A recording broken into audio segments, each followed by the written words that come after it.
तब की है जब दुनिया मेरे लिए सोई हुई थी। नन्ही सी आंखें और मुड़ी हुई उंगलियां थी। ये बात तब की है जब दुनिया मेरे लिए सोई हुई थी। नंगे से शरीर पे नया कपड़ा पहनाता था। ईद वीद की समझ ना थी पर फिर भी मेरे साथ मनाता था। घर में खाने के वांदे थे पर एफडी में पैसा जुड़ रहा था और उसके खुद के सपने अधूरे थे पर मेरे लिए बुन रहा था। ये बात तब की थी जब दुनिया मेरे लिए सोई हुई थी। वक्त कटा, साल बढ़ा पर तब भी सब अनजान था। मैं फिर भी उसकी जान था।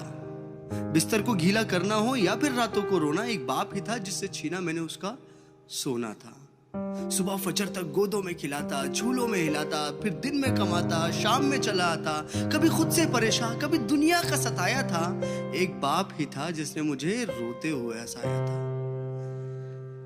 अल्फाजों से तो गूंगा था मैं, पर वो मेरे इशारे समझ रहा था। मैं खुद इस बात से हैरान हूं आज कि कल वो मुझे किस तरह पढ़ रहा था।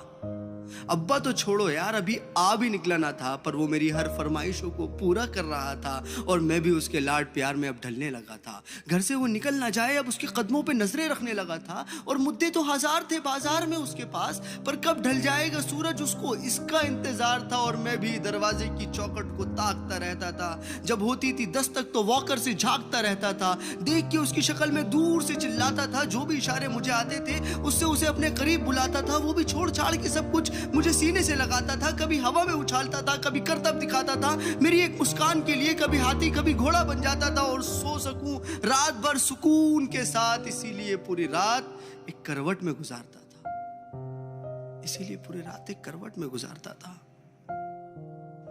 पर वो बचपन शायद अब सो चुका था और मैं जवानी की दहलीज में कदम रखने लगा था।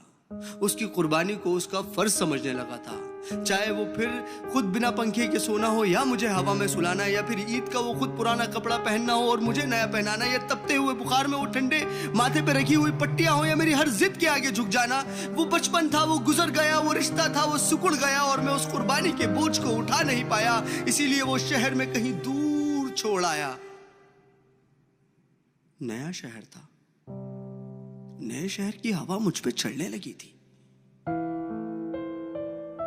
अपने बाप की हर नसीहत मुझे एक बचपना लगने लगी थी। काम जो मिल गया था, पैसा जो आने लगा था, क्या जरूरत है बाप को, ये सोच मुझ में पलने लगी थी। और उधर मेरा बाप बेचैन था मेरी याद में कि कुछ रोज तो घर आजा बेटा, बस यही था उसकी फरियाद में। और मैं उससे हिसाब लेने लगा था जो दुनिया का कर्जदार बन चुका था। क्या जरूरत है तुम्हें अब्बू इतने पैसे की, अब ये सवाल करने लगा था।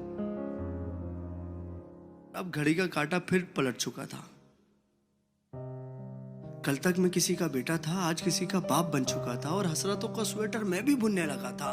कल क्या करेगा मेरा बेटा, मैं भी यही सोचने लगा था। अब दुनिया में ना उससे कोई आगे था ना कोई अपना था, सब पराया था, बस वही एक सपना था।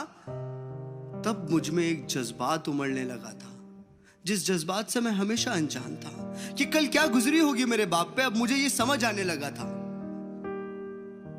बेलोस मोहब्बत की मूरत होता है बाप, जो लफ्जों में ना बुना जाए और कलमों से जो ना लिखा जाए वो होता है बाप। जो रोते हुए को हंसा दे और खुद को माजूर बना के तुम्हें खड़ा कर दे वो होता है बाप।